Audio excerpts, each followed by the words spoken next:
Javas, coming to you. The head of state, to quote him yesterday, said, along with the maturity of our democracy, Kenya's institutions of governance have evolved significantly. Parliament is now, he said, more than ever an independent, assertive organ of government with its own calendar and budget. As a result of this autonomy, party positions on important national issues are much more, he said, clearly defined, and whenever circumstances and the national interest demand, bipartisan engagement across the political divide is pursued in a structured way. On the judiciary, he talked about its independence and to provide the much-needed capacity to authoritatively discharge its constitutional mandate and make justice a right of every citizen. He said the judiciary is our nation's foremost anchor, the rule of law, and continues to grow in its capacity to discharge its constitutional mandate. There seems to be two different serving points. Heaping praise on the judiciary, but to some extent appears to be also having doubts. He himself, the president, despite its autonomy about parliament. Is this largely because of its performance and underperformance? Well, I wish not to join the growing choir of lamentations at the rooftop of discourse. I would like to give an incisive look on, yes, reflecting on the president's speech, what steps that we have taken through the ages for growth of our institutions. Yes, there is the mention of the judiciary. Yes, there is the mention of parliament and even the executive itself. I think over time we have pulled our socks from around the ankles. Our institutions may not be perfect, yes, but I think we have seen tremendous progressive growth in these institutions.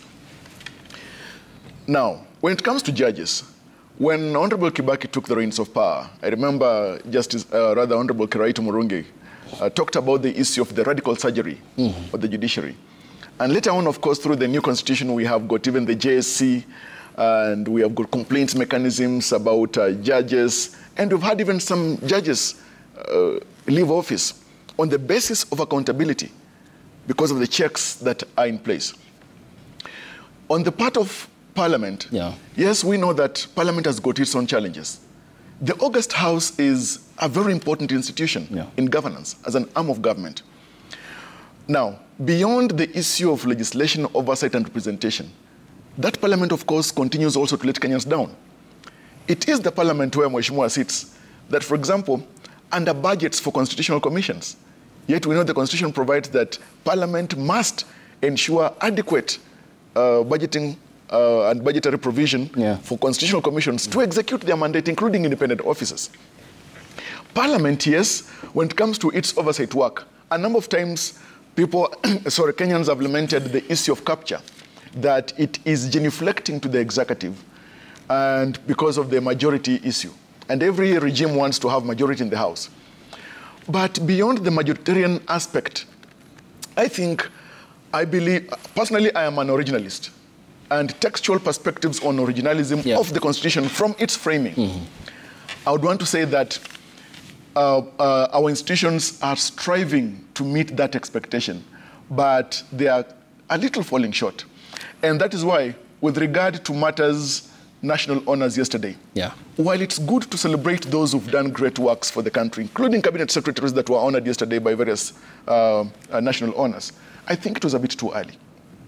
When the economy is in this state, one would wonder, for example, some of these cabinet secretaries that were feted, what remarkable achievements that are visible to the Kenyans are there that a finger can be put to. Now, that's not a mistake of the president, because we have got it in law, a framework that inquires and proposes persons that are supposed to be feted through such national honors. Additionally, I would say that when you look at the judiciary, yes, there is the operationalization of the judiciary fund that President Ruto has enabled in his term, a very good step. The other thing is, you remember during the Uhuru Kenyatta regime, the JSC, through the mechanism of recruitment and appointment of judges, recommended the appointment of various judges, including 6 to the Court of Appeal, and President Uhuru Kenyatta declined to appoint them. And President William Ruto appointed them as a first executive act when he came into office. Now, I look at it this way, that in terms of respecting institutions and their growth and their mandate, the JSC conducting its work, and remember the Attorney General even sits in the JSC. And the Attorney General is the principal advisor to government. When, for example, former Attorney General was in the JSC, did he raise issues about the suitability of those judges that later on the JSC, including the former Attorney General, recommended for appointment? Okay. Now, here we need to also respect the worth and the place of institutions as provided for in law. We must live under the rule of law, and walking on that path, appreciate that when we constrict the operation of institutions by way of budgetary cuts, for instance, by way of political interference, then we kill even that dream. The other thing is, look at it this way. In 1965, we had the sessional paper number 10 of Mboya that laid out matters to do with the plans for development in the country. Mwai Kibaki came in with Vision 2030. Today, as we sit here, we are only about 6 years shy to the sunset of Vision 2030.